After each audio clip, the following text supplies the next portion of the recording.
penktadienio vakaras, negaila užsimti tokiais dalykais? Nu, šiaip skirčių tikrai negaila, valandą laiko.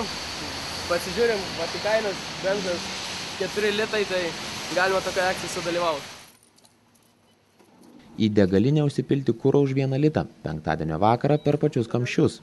Atrodo, kad vairuotojams trūko kantrybė dėl žaibiškų greičių kylančių kuro kainų. Antrą kartą šį kartą ir Vilniuje surengta akcija, kai visi vairuotojai pakviesti vienu metu atvažiuoti į atsitiktinę degalinę ir įsipilti kurą už simbolinę 1 lito kainą. Taip sudarant didelės eilės, apkraunant kasų darbą. Ir skirti tam savo brangaus laiko lietuvaičiai nepasivargino. Negaila laiko tokiai akcijai penktadienio vakaras ir dabar dėl 1 lito atvažiuoti į degalinę? Tokia akcija negaila, nes, kaip sakoma, ribos visos yra peržengtos. Jeigu dar daugiau brangs degalai, tai... Į degalinę sostinėje suko ir sunkvežimis. Sunkiasvorį Mercedes atvairavęs vyras su entuziazmu sutiko prisijungti prie akcijos. Bet čia jam vos nesutrukdė vilkiko kuro bakas, prie kurio nagus regis bus prikišę dizeliną nuleisti bandė vagišiai. Matai, čia dar kišta kažkas. Eureka!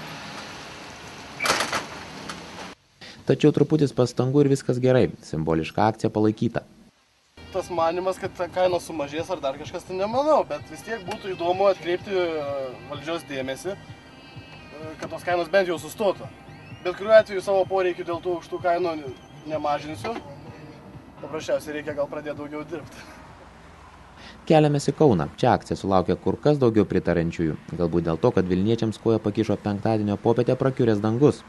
Prie iš Kauno į Klaipėdą vedančio magistralėje stovinčios degalinės 5:30 vakaro nusidriekė daugiau nei 100 automobilių eilė, tarp jų ir keli vilkikai.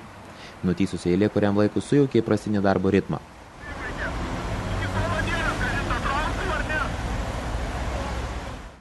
Nors protestuotojai paliko žalią koridorių skubantiems, išvydus prie degalinės nusidriekusią milžinišką eilę, į ją užsuko retas vairuotojas. Protesto akcija prieš nuolat kylančias kuro kainas dalyvavę krovinių gabenimo besiverčiančių įmonių atstovai tikino, kad jei situacija nepagerės, Liepos pradžioje ketinama imtis kur kas rimtesnių protesto formų.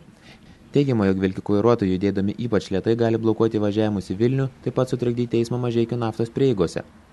Anot vežėjų atstovų, taip elgtis juos verčia nuolat augančios kuro kainos ir vyriausybės abejingumas. Stasys Vaitonis, Mindaugas Katilius, LRytas LT.